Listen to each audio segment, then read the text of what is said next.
Hello bachcho, let's see the question here. Question says that a reaction is first order in A and second order in B. First, write differential rate equation. Second, how is the rate affected if the concentration of B is tripled? Third, how is the rate affected when the concentration of both A and B are doubled? यहाँ पे solution start करते हैं हम, और सबसे पहले इस case में हम स्टार्ट करेंगे की कॉन्सेप्ट के साथ। तो जैसा कि हम जानते हैं की कॉन्सेप्ट यहाँ पे होता है किसी भी रिएक्शन के लिए rate this is equal to rate constant that is k multiplied by, suppose यहाँ पे जो रिएक्टेंट्स है वो है A B C and so on. यहाँ पे जितने भी होंगे, सपोज जितने भी रिएक्टेंट्स हैं उस अकॉर्डिंग, और ए रेज टू पावर यहाँ पे क्या हो जाएगा, ऑर्डर रिएक्शन की order with respect to A. B की पावर में यहाँ पे क्या हो जाएगा, order reaction with respect to B. C की पावर में हो जाएगा order with respect to C and so on. So यहाँ पे के क्या है, के है रेट कांस्टेंट। नेक्स्ट हमारे पास क्या गिवन है इस क्वेश्चन में, इस क्वेश्चन में गिवन है दैट जो ए है रिएक्टेंट, उसके रिस्पेक्ट में जो रिएक्शन है वो फर्स्ट ऑर्डर है और बी के रिस्पेक्ट में है सेकंड ऑर्डर। इसका मतलब क्या हो गया, जो ऑर्डर है रिएक्शन की ए के रिस्पेक्ट में वो है 1 और जो ऑर्डर है बी के रिस्पेक्ट में वो है 2, और इस केस में सिर्फ 2 ही रिएक्टेंट्स हैं।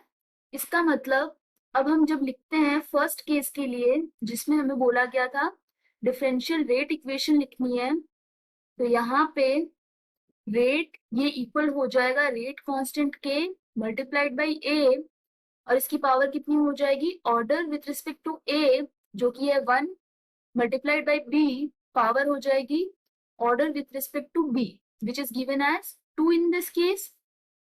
दैट इज ये इक्वल हो गया k multiplied by A concentration multiplied by concentration of B square. ये हो गई हमारी differential, this is differential rate equation. अब हम बात करते हैं सेकंड पार्ट के लिए। सेकंड पार्ट के लिए हमारे पास यहाँ पे क्या बोला गया है, that concentration of B is tripled. इसका मतलब क्या हो गया, अब जो न्यू बी है वो हो जाएगा इनिशियल का 3 टाइम। तो उस केस में रेट ये क्या हो जाएगी, rate this will be equal to k multiplied by A, और अब क्या हो गया B dash, so B dash whole square. तो ये इक्वल हो जाएगा के मल्टीप्लाइड बाय ए, और ये हो गया 3b होल स्क्वायर। इसका मतलब इस केस के लिए रेट हो जाएगी 9 times of k concentration of A concentration of B whole square.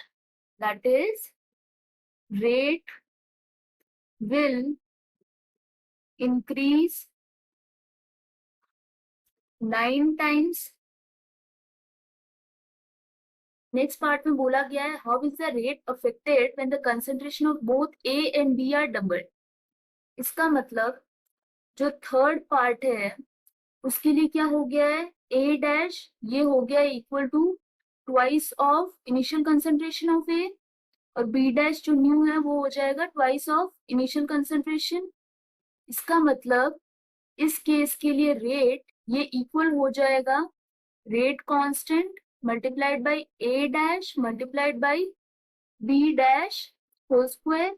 इसका मतलब ये हो गया k multiplied by 2a multiplied by 2b whole square. इसका मतलब ये हुआ 8k a b square. That is finally यहाँ पे हम बोल सकते हैं कि इस केस में rate will increase by 8 times. So this is the final answer. I hope you understood the explanation. All the best.